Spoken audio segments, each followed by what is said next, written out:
बिस्मिल्लाहिर्रहमानिर्रहीम अस्सलाम वालेकुम।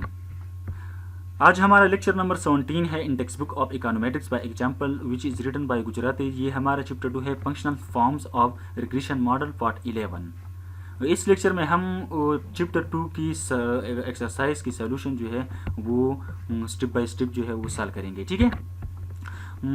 Exercise 2.1 consider the following production function known in the literature as the transcendental production function which is qi is equal to beta 1 li raised to power beta 2 multiplied by ki raised to power beta 3 multiplied by e raised to power beta 4 li plus beta 5 ki, where q represent the output and l represent the labor and k represent the capital respectively। ठीक है। ये question हमें दी है exercise 2.1 में। ठीक है। इसकी मुख्तलिफ पार्ट्स है। ठीक है। मुख्तलिफ आंसर इसकी जो है मुख्तलिफ पार्ट्स है। ठीक है। Question number A, how would you linearise this function hint logarithm. ठीक है। यह हमें बताता है कि आपने जो ट्रांसेंडेंटल प्रोडक्शन फंक्शन है आपने इसको लिनियराइज कैसे करने हैं। ठीक है। तो क्वेश्चन में उन्होंने खुद हमें आंसर दिया है कि आपने हेंट यहाँ पर दी है कि आपने लॉगरिथम अप्लाई करनी है। ठीक है। Answer is take in the natural log of both side the transcendental production function above can be written in linear form as. हम मतलब यह है कि हमने जो एबाव जो यहाँ पर जो ट्रांसेंडेंटल प्रोडक्शन फंक्शन हमें दी है। ठीक है। जब हम इसको लॉग अप्लाई करेंगे, ठीक है, नेचुरल लॉगमेटिक लॉगरिथम हम इसको अप्लाई करेंगे। ठीक है। तो जो ऊपर वाला ट्रांसेंडेंटल प्रोडक्शन फंक्शन है वो इस तरह बन जाएगा। ठीक है। ln K i is equal to ln beta 1 plus beta 2 ln li plus beta 3 ln K i plus beta 4 li plus beta 5 K I plus you आई। यहाँ पर हम देख सकते हैं कि मतलब ये जो सारा जो इक्वेशन है वो प्रोडक्ट फॉर्म में है। ठीक है।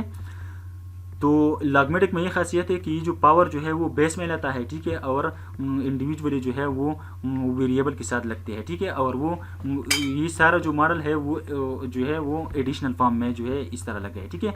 यहाँ पर जब लॉग अप्लाई होता है, ठीक है, ये जो एक्सपोनेंशियल फंक्शन है ये ख़त्म हो जाता है। ठीक है। आप यहाँ पर देख सकते हैं। ठीक है। Okay. Question number B, what is the interpretation of the various coefficient in the transcendental production function. मतलब यह है कि इसकी इंटरप्रिटेशन क्या होगी। ठीक है। तो मैं आपको ये बताता हूँ कि मतलब ये जो बीटा 2 है और बीटा 3 है, ठीक है, इन दोनों की जो इंटरप्रिटेशन है वो इलास्टिसिटी शो कर रहा है। ठीक है। क्योंकि बीटा 2 और बीटा 3 की जो वेरिएबल है वो लॉगमेटिक फॉर्म में है। ठीक है। और यहाँ पर आप देख सकते हैं कि बीटा 4 और बीटा 3 बीटा 5 की जो कोएफिशिएंट है, ठीक है, ये इलास्टिसिटी हमें नहीं बताता। ठीक है। आपने ये नोट करने हैं। ठीक है। Okay. The coefficient may be interpreted as follows ln beta 1 is the y intercept which may not have any viable economic interpretation. All thought beta 1 may be interpreted as a technology constant in the Cobb-Douglas production function. ठीक है। मतलब ये है कि beta 1 की इतने खास जो है वो इंटरप्रिटेशन नहीं है। ठीक है। लेकिन बीटा 1 जो है वो लिटरेचर में हमें बताता है कि जो यहाँ पर जो टेक्नोलॉजी है, ठीक है, वो कांस्टेंट है। ठीक है। In Cobb Douglas production function the elasticity of output with respect to labour may be interpreted as beta 2 plus beta 4 multiply by L. This is because delta ln Q I divide by delta ln L I. यहाँ पर हम देख सकते हैं यहाँ पर जो delta है यहाँ पर लगे हैं। ठीक है। ये डेरिवेटिव की साइन है। ठीक है। यहाँ पर हम देख सकते हैं। ठीक है। ये किसके इक्वल है, beta 2 plus beta 4 divide by 1 over L is equal to beta 2 which is also equal to beta 2 plus beta 4 L. Recall that delta ln Q I divide by delta ln L i which is equal to delta ln Q I divide by 1 over L multiply by delta ln i. Similarly, the elasticity of output with respect to capital can be expressed as beta 3 plus beta 5 multiplied by k. Okay. Question number C in exercise 2.1.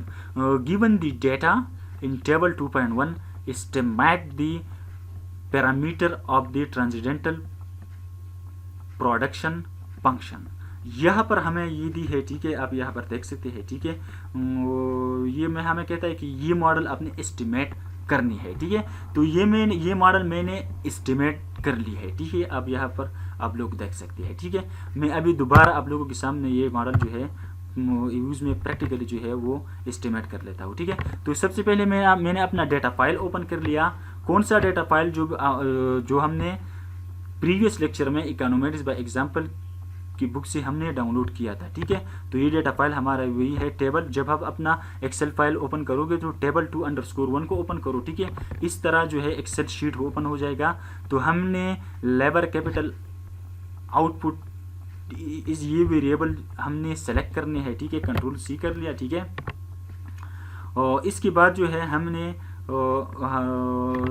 अपना status जो है open करनी है, ठीक है। दोबारा मैं आपको कर लेता हूँ, ठीक है। स्टेटस मैंने ओपन कर लिया, ठीक है। इसके बाद मैंने यहाँ पर जाना है, डेटा एडिटर पे जाना है, ठीक है। जब मैंने इसको सेलेक्ट कर दिया तो न्यू विंडो ओपन हो गया, ठीक है। इसके बाद जो मैंने कंट्रोल V कर लिया, मतलब अपना डेटा जो है मैंने पास्ट किया, ठीक है। तो यहाँ पर एक न्यू विंडो ओपन हो गया, treat first row as variable name. मैंने इसको सेलेक्ट कर दिया तो हमारा डेटा जो है वो एक्सेल फाइल से स्टेटा फाइल में सक्सेसफुली जो है वो इम्पोर्ट हो चुका है, ठीक है।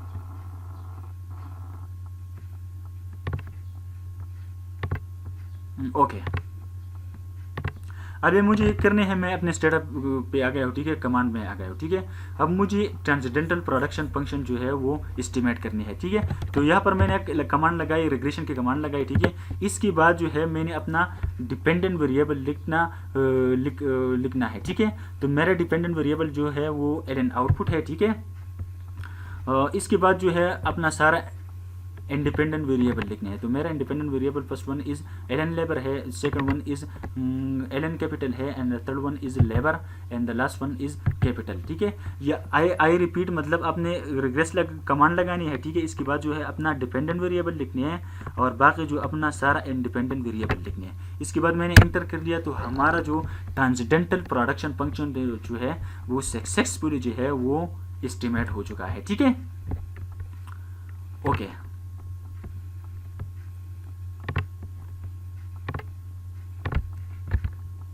यहाँ पर आप देख सकते हैं, ठीक है।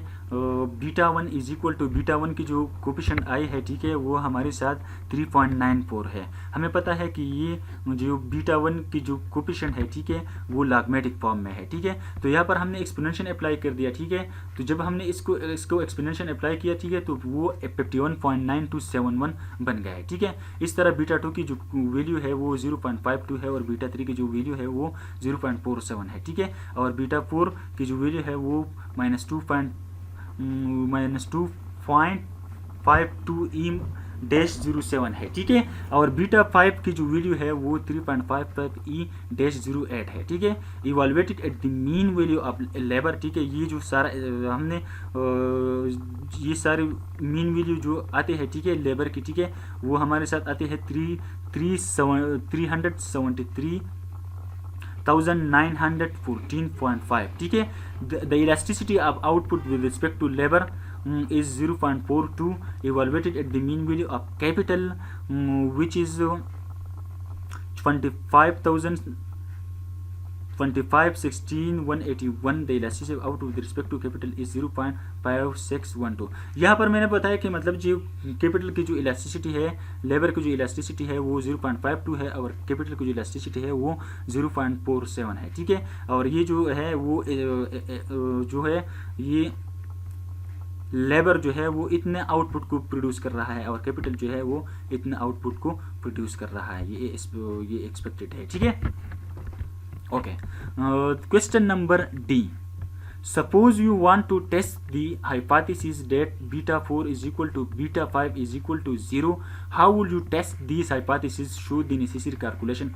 Hint restricted release square, ठीक है। हमें बताता है कि मतलब अगर जो प्रीवियस ट्रांसेंडेंटल प्रोडक्शन फंक्शन है, ठीक है, अगर हम उस पर रिस्ट्रिक्शन लगाते हैं, ठीक है, कि β4 और β5 की जो कोफिशिएंट है वो 0 के बराबर है, तो आप जो है वो कैसे जो है वो कैलकुलेट कर सकते हैं। तो उन्होंने हमें आंसर भी दी है कि मतलब अब रिस्ट्रिक्टेड लीस्ट स्क्वायर जो है वो एस्टिमेट करो, ठीक है।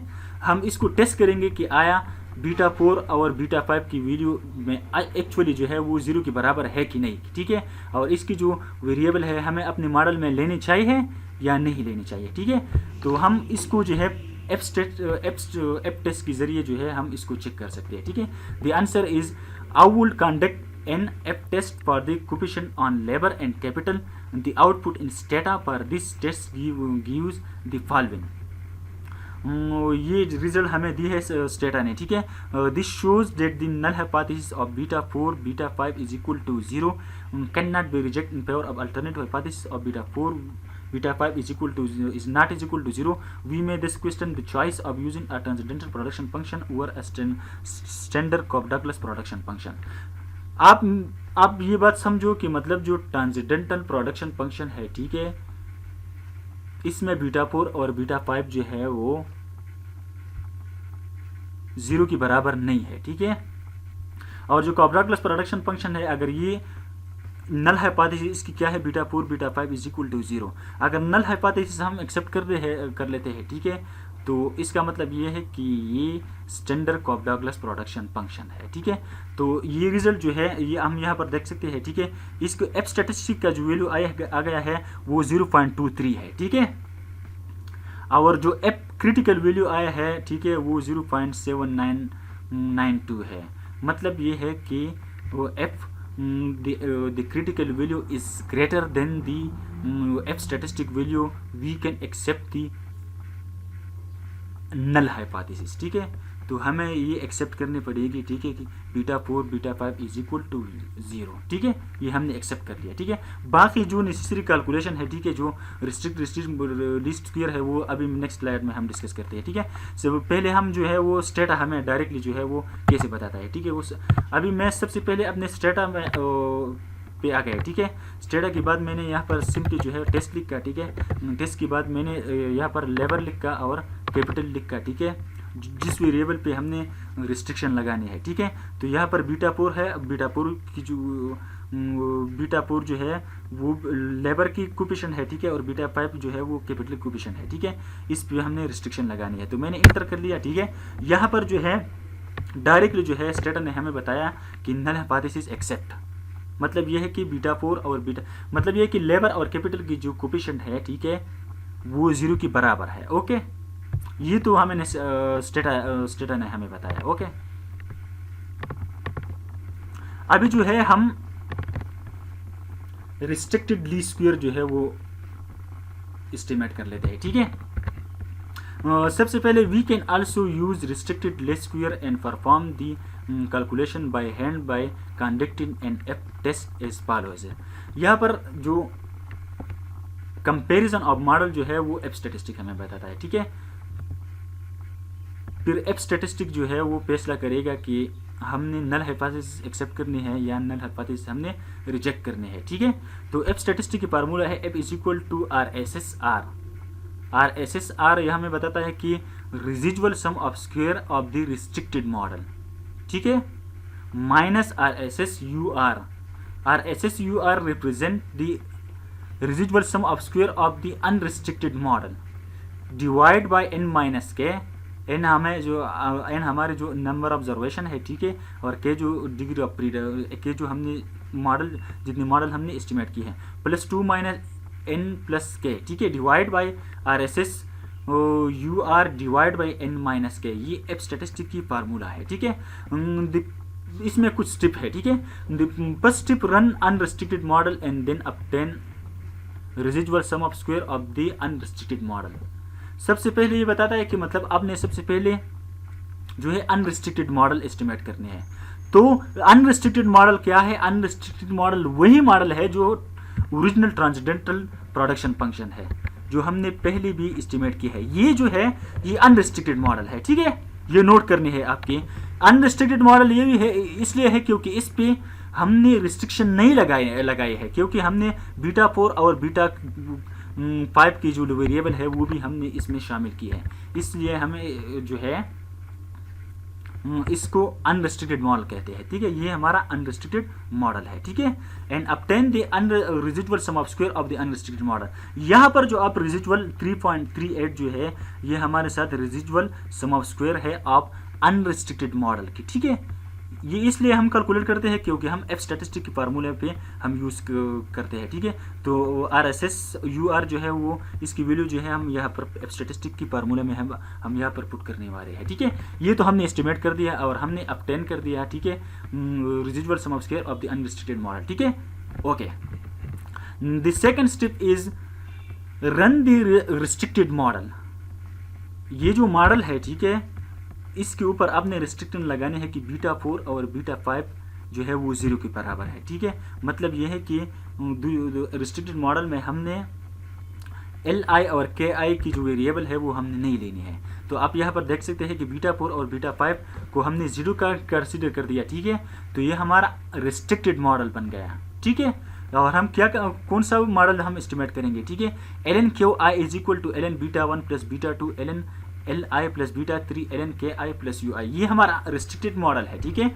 और ये हमारा अनरिस्ट्रिक्टेड मॉडल था, ठीक है। ओके, तो जब एस्टिमेट करने के बाद हमने रेसिडुअल सम ऑफ स्क्वायर जो आर रिस्ट्रिक्टेड मॉडल के है, ठीक है, ये कैलकुलेट करने हैं। तो यहाँ पर स्टेटा ने हमें दी है, ठीक है। यहाँ पर आप देख सकते हैं 3.141 जो है वो आए है, ठीक है। ओके, आई रिपीट, मतलब ये जो अनरिस्ट्रिक्टेड मॉडल है ट्रांजेंडल ट्रांजैक्शन प्रोडक्शन फंक्शन जो है वो मैंने अभी प्रैक्टिकली जो है आप लोगों के सामने एस्टिमेट किया है, ठीक है। लेकिन रिस्ट्रिक्टेड मॉडल जो है वो मैंने एस्टिमेट नहीं किया है, ठीक है। तो मैं अब लोगों के सामने जो है वो रिस्ट्रिक्टेड मॉडल जो है वो एस्टिमेट कर लेता हूँ, ठीक है। तो मैं अब रिग्रेस मैंने लगाया, ठीक है, कमांड, ठीक है। रिस्ट्रिक्टेड मॉडल मैंने एस्टिमेट करनी है, ठीक है। तो हमारा डिपेंडेंट वेरिएबल जो है वो आउटपुट है, ठीक है। और इंडिपेंडेंट वेरिएबल जो है वो लेबर है और कैपिटल है, ठीक है। इसके बाद मैंने क्योंकि लेबर और कैपिटल की वेरिएबल मैंने यहाँ पर ऐड नहीं करने हैं। क्यों ऐड नहीं करने हैं? क्योंकि उस पर हमने रिस्ट्रिक्शन लगाने हैं, ठीक है, कि लेबर और कैपिटल की वैल्यू जो है वो 0 है। इसके बाद मैंने इंटर कर लिया, तो हमारा जो रिस्ट्रिक्टेड मॉडल है वो एस्टिमेट हो चुका है, ठीक है। यहाँ पर आप देख सकते हैं, ठीक है। ओके, रिस्ट्रिक्टेड मॉडल के भी रेसिडुअल सम ऑफ स्क्वायर आ गए, ठीक है। इन दोनों को फिर हमने एफ स्टैटिस्टिक फार्मूले में पुट करने हैं, ठीक है। Put the value residual sum of square of the unrestricted model and residual sum of square of the restricted model and corresponding degree of freedom value in F statistic। मतलब जो restricted model की जो value आई है और unrestricted model की जो value आई है वो एफ स्टैटिस्टिक की टेस्ट में जो है वो पुट कर लो, ठीक है। ये फार्मूला है, ठीक है। तो हमने जो है वो यहाँ पर आप देख सकते हैं 3.41, ठीक है। ये हमारे साथ कहा है, क्या है, ये residual sum of square of the unrestricted model की वैल्यू है, ठीक है। और ये हमारे साथ residual sum of square of the unrestricted model की वैल्यू है, ठीक है। जब हम इस सारे वैल्यू को फार्मूले में पुट करेंगे, ठीक है, तो हमारे साथ जो है एफ स्टैटिस्टिक की जो वैल्यू आ गई है 0.22 जो है वो आ गई है, ठीक है। 0.22 आ गई है, ठीक है। अब हमने इसको 0.22 जो एफ स्टैटिस्टिक आए है, ठीक है, अब हम उसको क्रिटिकल एफ के साथ जो है वो कंपेयर करनी है, ठीक है। किसके साथ? क्रिटिकल एफ के साथ जो टेबुलेटेड होता है, ठीक है। हमें जो है वो एफ टेबुलेटेड क्रिटिकल वैल्यू के साथ कंपेयर करनी है, ठीक है। अगर क्रिटिकल टेबुलेटेड वैल्यू जो है वो जो टेबल से आती है, ठीक है, अगर वो जो है वो ग्रेटर देन एफ स्टैटिस्टिक, अगर वो इसको जो टेबल से आते हैं, ठीक है, जो वैल्यू आती है वो उसको हमने एफ स्टार कहा है, ठीक है, यहाँ पर, ठीक है, आप देख सकते हैं। और जो हमने अभी एस्टिमेट की है वो उसको हमने एफ कर दी है, एफ कहा है, ठीक है। आई रिपीट, मतलब कि अगर एफ स्टार की जो वैल्यू है, अगर क्रिटिकल वैल्यू जो है वो एफ से ज़्यादा हो। आई रिपीट, अगर क्रिटिकल वैल्यू जो है अगर F critical value is greater than F, we accept the null hypothesis, ठीक है। We accept the null hypothesis and reject the alternate hypothesis, ठीक है। ओके, जब हमने सारे वैल्यू को इस एफ स्टैटिस्टिक फार्मूले में इंपोर्ट कर दिया, पुट कर दिया, ठीक है, तो एफ स्टैटिस्टिक की वैल्यू आ गई 0.22, ठीक है। तो अब ये क्वेश्चन आता है कि हमने जो क्रिटिकल वैल्यू जो टेबल से हम लेते हैं, ठीक है, तो हमने वो कैसे कैलकुलेट करनी है, ठीक है। तो सबसे पहले हमने याद करने है कि हमारा जो डिग्री ऑफ फ्रीडम है, जो नॉमिनेटर का जो डिग्री ऑफ फ्रीडम है वो 2 आया है, ठीक है। और यहाँ पर जो हम यहाँ पर देख सकते हैं, ठीक है, कि डिनोमिनेटर की जो डिग्री ऑफ फ्रीडम है वो 40 आ गई है, ठीक है। नोमिनेटर की जो डिग्री ऑफ फ्रीडम है वो 2 आ गई है और डिनोमिनेटर की जो डिग्री ऑफ फ्रीडम है वो 40 आ गई है, ठीक है। तो मैं टेबल में जाता हूँ, ठीक है। नोमिनेटर डिग्री ऑफ फ्रीडम हमारे साथ क्या है, 2 है, ठीक है, और डिनोमिनेटर डिग्री ऑफ फ्रीडम जो है वो 40 है, ठीक है। तो आप यहाँ पर देख सकते हैं कि एफ क्रिटिकल वैल्यू जो है वो 3.2 आ गई है, 3.23 आ गई है। यहाँ पर आप देख सकते हैं 3.23 आ गई है, ठीक है। और एफ स्टेटिस्टिक की जो वैल्यू आई है वो 0.22 आ गई है, ठीक है। तो हमें पता चलता है कि मतलब जो क्रिटिकल वैल्यू है, जो एफ स्टार जो एफ क्रिटिकल वैल्यू है, एफ स्टार वही है जो हमने टेबल से वो कैलकुलेट किया है, ठीक है, इज ग्रेटर देन एफ, ठीक है। So we can accept the H naught, यहाँ पर मैंने लिखा है, ठीक है। अभी ये जो टेबल से हम वैल्यू लेते हैं, ठीक है, ये बहुत पुराना तरीका है, ठीक है।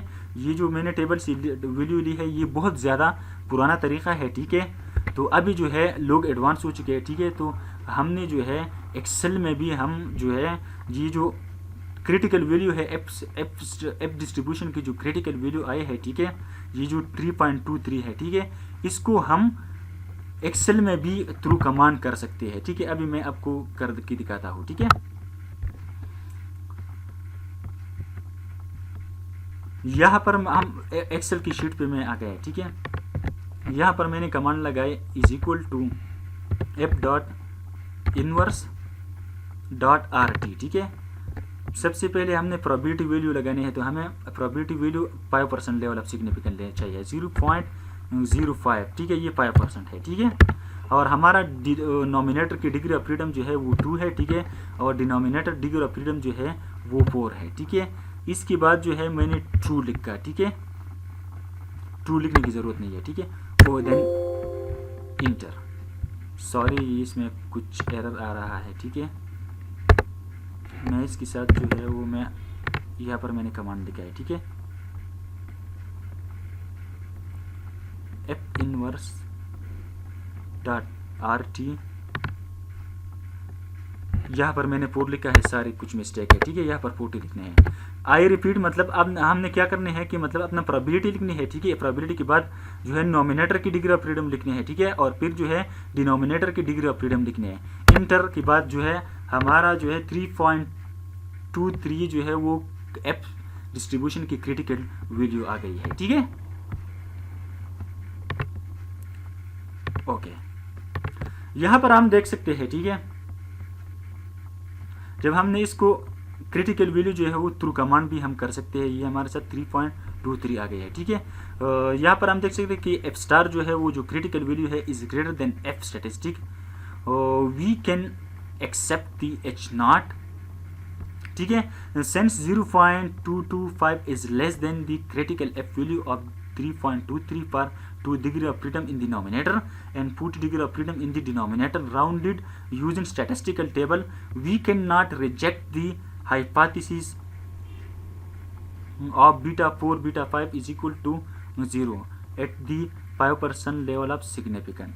मतलब ये है कि हमने जो रिस्ट्रिक्शन लगाए हैं, ठीक है, जब हम इसको रिस्ट्रिक्शन लगाते हैं, ठीक है, तो वो हमारा Cobb Douglas production function log linear Cobb Douglas production function बन जाता है।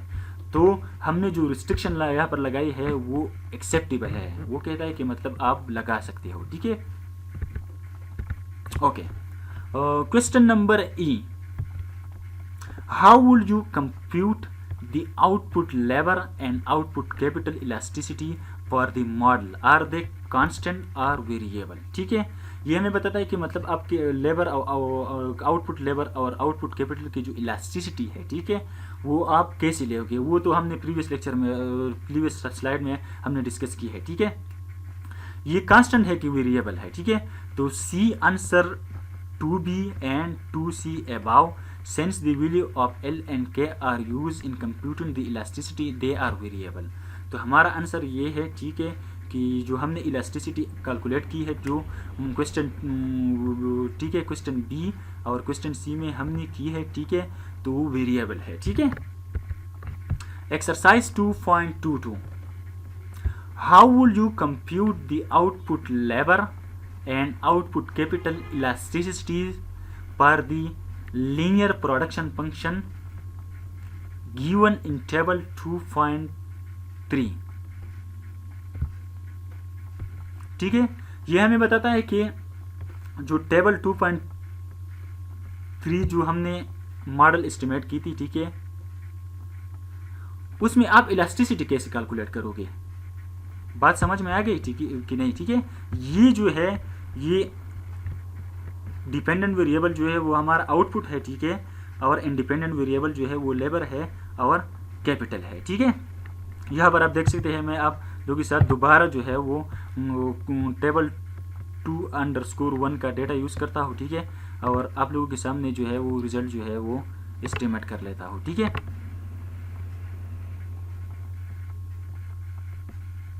इसको मैं ख़त्म कर लेता हूँ, ठीक है। तो मैं आपसे अपने एक्सेल फाइल पे आ गया, ठीक है। एक्सेल की फाइल के बाद में आउटपुट लेबर और कैपिटल को जो मेरा ज़रूरी वेरिएबल है वो मैंने सेलेक्ट कर दिया, ठीक है। इसके बाद मैंने कॉपी कर लिया, ठीक है। फिर मैंने स्टेटा जो है वो अपना खोला, ठीक है। स्टेटा के बाद वही पुराना तरीका है डेटा एडिटर, ठीक है। इसके बाद जो है कंट्रोल भी कर लिया और सेकंड मैंने सेलेक्ट कर दिया, डेटा जो है इंपोर्ट हो चुका है, ठीक है। अभी मैंने जो है वो रिग्रेशन करनी है, ठीक है। रिग्रेस आउटपुट लेबर कैपिटल, ठीक है। इसके बाद इंटर, तो हमारा जो प्रोडक्शन फंक्शन है लीनियर प्रोडक्शन फंक्शन जो है वो सक्सेसफुली जो है वो एस्टिमेट हो चुका है। यहाँ पर आप देख सकते हैं कि हमारा जो लीनियर प्रोडक्शन फंक्शन है वो एस्टिमेट हो चुका है, ठीक है। तो हमारा डिपेंडेंट वेरिएबल आउटपुट है और इंडिपेंडेंट वेरिएबल जो है वो लेबर है और कैपिटल है। क्वेश्चन में हमसे ये पूछा गया है कि मतलब आप इसका इलास्टिसिटी कैसे लेगो, ठीक है। तो हम इस तरह जो है इस फार्मूले की मदद से हम इलास्टिसिटी लेंगे, ठीक है। The elasticity of output with respect to labour is change in Q I divide by change in Q I which is delta, मतलब जो यहाँ पर जो डेल्टा हमें दिया है, ठीक है। Change in Q I divide by whole divide by delta L I divide by L I is equal to beta 2 multiply ये बीटा इसकी जो वैल्यू है, ठीक है, ये बीटा 2 के बराबर है, आप यहाँ पर देख सकते हैं, ठीक है। Multiply by L divide by Q, ये इलास्टिसिटी की फार्मूला है, ठीक है। It is often useful to compute the value at the mean there पर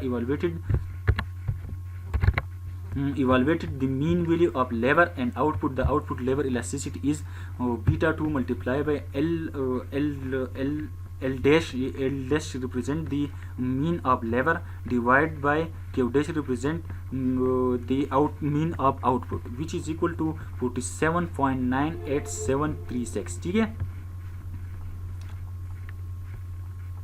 जब हम इसको जो है एस्टिमेट करेंगे तो हमारे साथ इलास्टिसिटी आएगी 0.41 आएगी, ठीक है। Similarly the elasticity output with respect to capital, ये फार्मूला हम यूज़ करते हैं, ठीक है। जब हम इस फार्मूले में यूज़ करेंगे, ठीक है, तो हमारा इलास्टिसिटी जो है वो 0.57965 आ गई है, ठीक है। इस फार्मूले की मदद से जो है हम इलास्टिसिटी मालूम कर सकते हैं, ठीक है। एक्सरसाइज 2.3 पर the food expenditure data given in table 2.6c if the following model fits the data well। यहाँ पर हमें एक मॉडल दी है SFDHO which represent the share on food expenditure in given total expenditure is equal to beta 1 plus beta 2 expenditure plus beta 3 expenditure square, ठीक है। ये हमें दी है कि मतलब आपने जो है ये मॉडल एस्टिमेट करने हैं, ठीक है, और फिर आपने ये बताना है कि ये मॉडल जो है ये फिट होता है कि नहीं, ठीक है।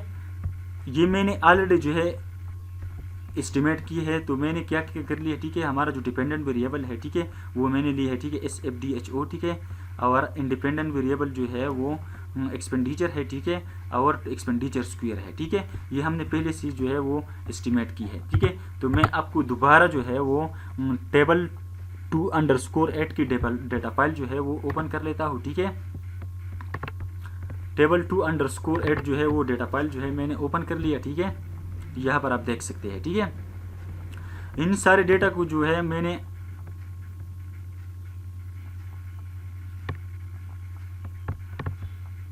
कॉपी कर लिया, ठीक है। यहाँ पर आप देख सकते हैं,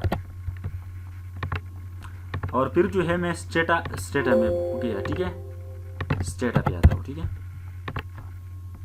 यहाँ पर दोबारा जो है मैं बार बार रिपीट कर रहा हूँ क्योंकि आपको समझ में आए, ठीक है।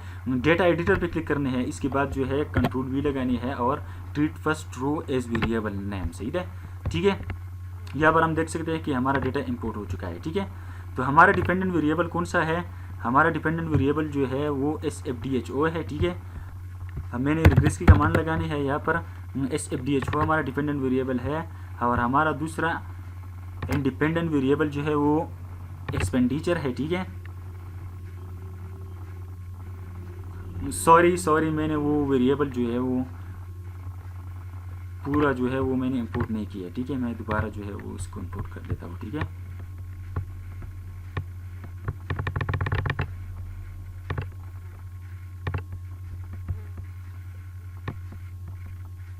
वन मिनट, ठीक है। कंट्रोल C, दोबारा जो है मैं स्टेटा पे आ गया, ठीक है। वही दोबारा तरीका, ठीक है। ओके, रिग्रेस वही कमांड लेके SFDHO मेरा डिपेंडेंट वेरिएबल है, और इसके बाद में मुझे अपनी इंडिपेंडेंट वेरिएबल जो है वो लिखनी है, ठीक है। इंडिपेंडेंट वेरिएबल जो है वो मेरा एक्सपेंडिचर है और एक्सपेंडिचर स्क्वायर है, ठीक है। जब मैंने इसको इंटर कर लिया तो ये मॉडल जो है वो एस्टिमेट हो चुका है, ठीक है। आपने यहाँ पर नोट करनी है, ठीक है। इसमें एक वेरिएबल जो है वो एक्सपेंडिचर स्क्वायर हमने एडिशनल जो है वो एक्सरसाइज में ली है, ठीक है। जो एक्सरसाइज के बगैर जो हमने ये वाला जो है वो हमने एस्टिमेट किया था, जो लीनियर लॉग मॉडल है, ठीक है। आप यहाँ पर देख सकते हैं, इसकी जो ग्राफ है यह भी आप देख सकते हैं, ठीक है। Okay, similarly to the result in the text shown in table 2.9 and 2.10, these results show a strong linear relationship between share of food expenditure and total expenditure। यह पर हम देख सकते हैं, ठीक है। यह हमें बताता है कि मतलब जो रिजल्ट जो है वो food expenditure and share on food expenditure in total expenditure जो है वो, ठीक है, इसका रिलेशनशिप जो है वो नॉन लीनियर है, ठीक है। Both total expenditure and its square are highly significant. The negative sign on the coefficient on expenditure combined with the positive sign on the coefficient on expenditure square implies that the share of food expenditure in total expenditure is decreasing at the increasing rate. This is preciously what the plot data in figure 2.23 show. The R-square value of 0.3210 is only slightly lower than the R-square value of 0.3509 and 0.33 for the linear log model and reciprocal model respectively. As noted in the test, we are able to compare R-square value across these model since the dependent variable is the same. मैंने आपको बताया कि मतलब जो ये model हमने अभी estimate की है एक्सरसाइज में, ठीक है। लेकिन यहाँ पर हमने पिट का उन्होंने हमसे क्वेश्चन में पूछा है कि ये मॉडल पिट है कि नहीं। तो अगर हम जो है वो इसकी कंपैरिजन जो है वो लॉग लीनियर के मॉडल के साथ करें, ठीक है, तो लॉग लीनियर के मॉडल की जो कोफिशिएंट है, ठीक है, वो -0.077 आ गई, ठीक है। इसकी जो R-स्क्वायर है वो 0.35 आ गई है, और इसकी जो R-स्क्वायर है, ठीक है, ये 0. मतलब बहुत कम आया है, ठीक है। इसका जो रिलेशनशिप है, ठीक है, यहाँ पर आप देख सकते हैं जो पहले हमने पढ़ा है, ठीक है, जो share on food expenditure in total expenditure और टोटल एक्सपेंडिचर का जो रिलेशनशिप है, ठीक है, वो नॉन लीनियर है, ठीक है। इस वजह से हमने जो है वो एक्सपेंडिचर जो है नॉन लीनियर है, इस वजह से हमने इसको स्क्वायर डाला है, ठीक है। तो इसका इंटरप्रिटेशन ये है कि जो वो जो ये जो शेयर ऑन फूड एक्सपेंडिचर जो है वो इंक्रीज हो रहा है बाय डिक्रीजिंग रेट, ये डिक्रीज हो रहा है बाय इंक्रीजिंग रेट, ठीक है। Okay, exercise 2.4, would it make sense to standardize variable in the log linear Cobb-Douglas production function and estimate the regression using standardized variable? Why or why not? Show the necessary calculation. Answer: this would mean standardize the natural log of y, k and l. Since the coefficient in a log linear or double log production function already represent unit pre-changes, this may not be necessary. Moreover, it is easier to interpret a coefficient in a log linear model as an elasticity. If we were to standardize, the coefficient would represent percentage change in the standardized deviation units. Standardized would reveal, however, whether capital or labor contributes more to output. मतलब ये हमें बताता है कि मतलब जो log linear model है, log linear cobbler's production function है, ठीक है, इसकी वेरिएबल जो है वो स्टैंडर्डाइज वेरिएबल हम ले सकते हैं, ठीक कि नहीं। तो हमने आंसर में ये बताया कि हम लॉग लिनियर की जो log linear cobbler's production function जो है इसकी स्टैंडर्डाइज वेरिएबल लेने की ज़रूरत नहीं है। इसलिए ज़रूरत नहीं है क्योंकि सारा वेरिएबल जो है वो हमने लॉगमेटिक फॉर्म में ली है, ठीक है, लॉगमेटिक फॉर्म में हमने ली है, ठीक है। ओके, तो ये यूनिट प्री हो गई है, मतलब सारा जो इसकी जो कोफिशिएंट है वो हमें इलास्टिसिटी बताता है, ठीक है। तो इसकी कोई ज़रूरत नहीं है कि इसको ये जो वेरिएबल है वो, ठीक है, लॉगमेटिक वेरिएबल जो है आप इसका स्टैंडर्डाइज वेरिएबल को कन्वर्ट करने के लिए इसकी कोई ज़रूरत नहीं है, ठीक है। यहाँ पर okay, question number 2.5, show that the coefficient of determination R square can also be obtained as the square correlation between actual y value and the y values estimated from the regression model is equal to yi hat, where y is the dependent variable. Note that the coefficient of correlation between variable y and x is defined as R is equal to summation yi xi divided by summation xi square summation y square whole under root, where yi is equal to, यहाँ पर जो axis और Y हमें दी है ये deviation form में है, ठीक है। Where Y I is equal to Y minus Y hat and X I is equal to X I minus X बार.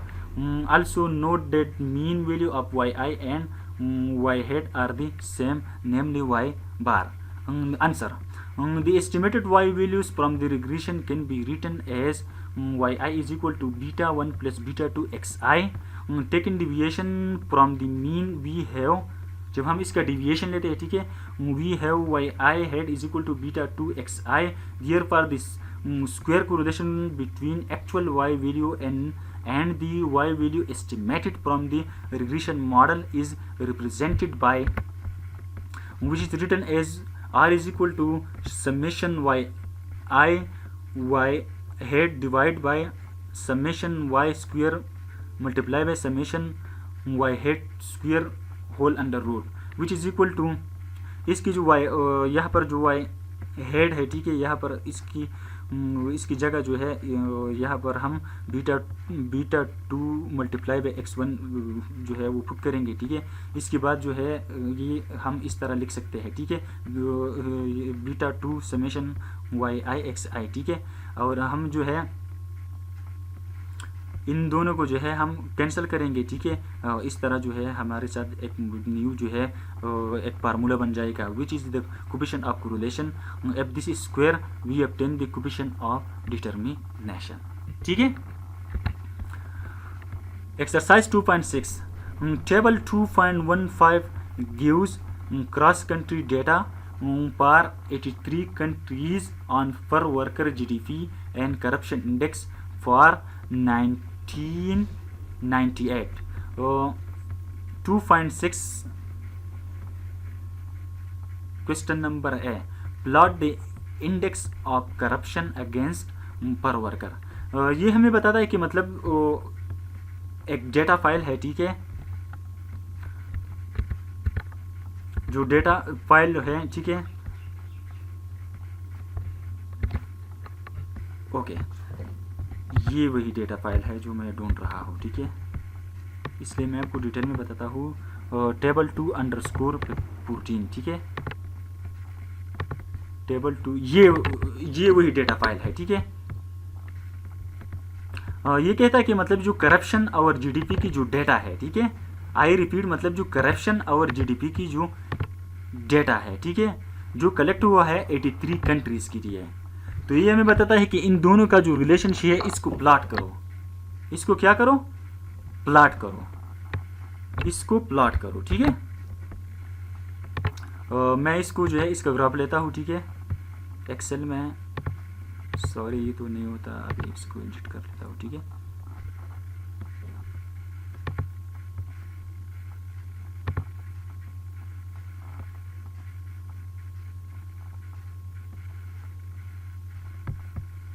एक मिनट,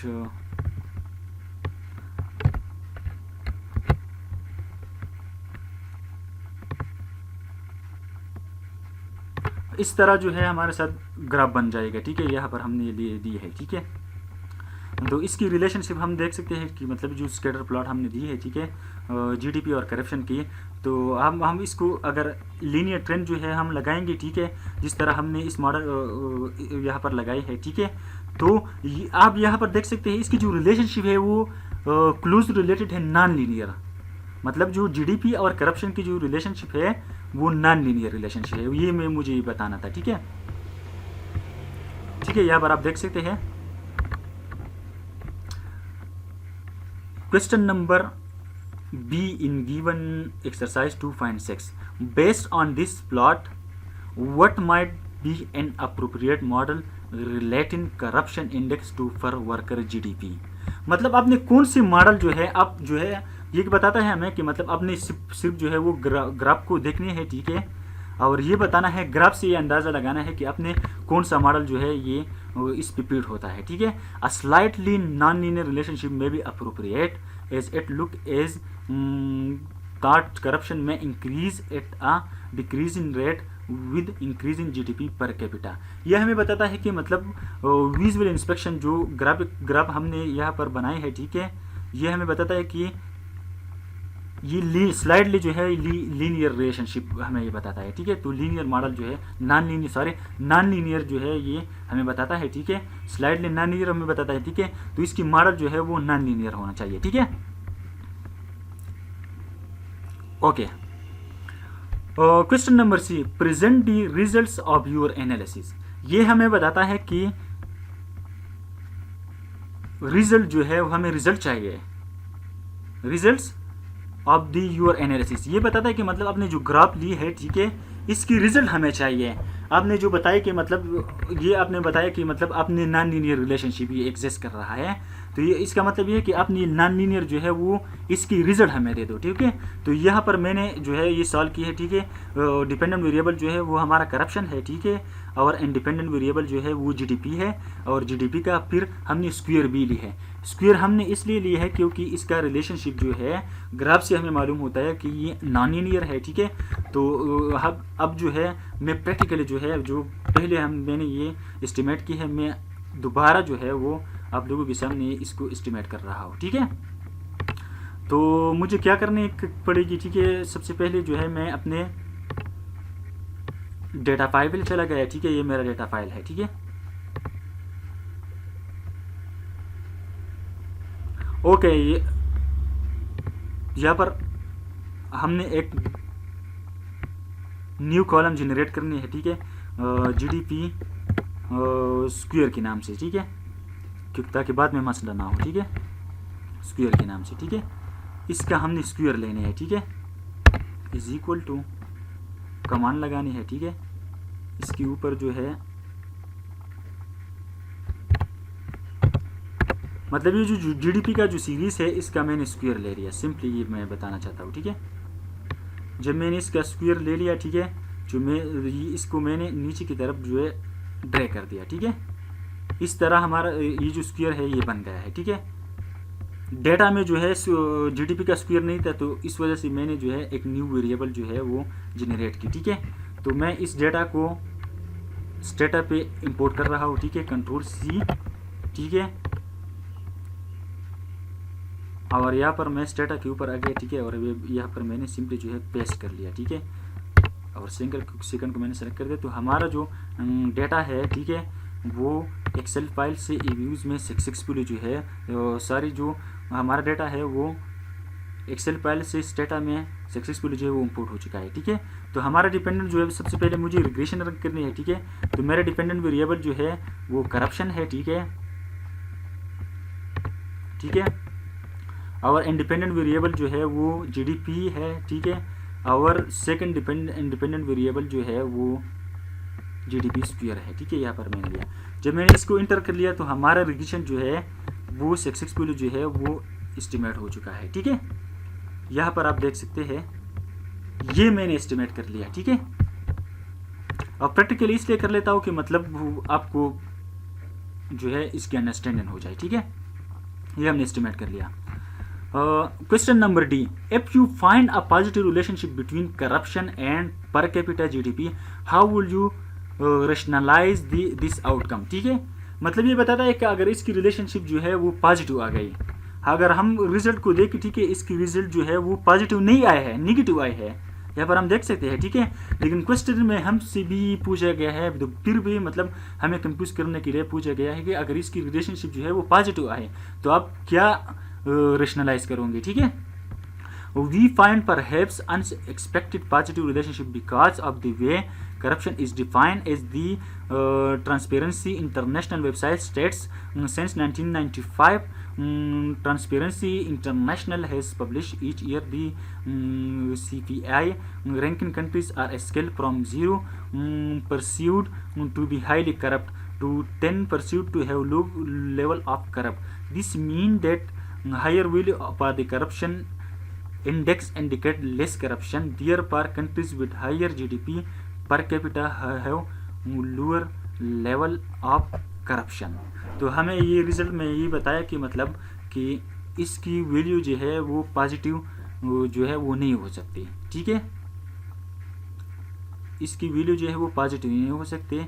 और ये रिजल्ट में हमें बताया है कि अगर किसी कंट्री की जीडीपी जो है वो ज़्यादा होते हैं तो इसका मतलब यह है कि इसमें लेस करप्शन है, इस वजह से जो है वो इसकी जीडीपी ज़्यादा है। अगर इसमें करप्शन ज़्यादा होता तो इसकी जीडीपी जो है वो ज़्यादा नहीं होती, ठीक है।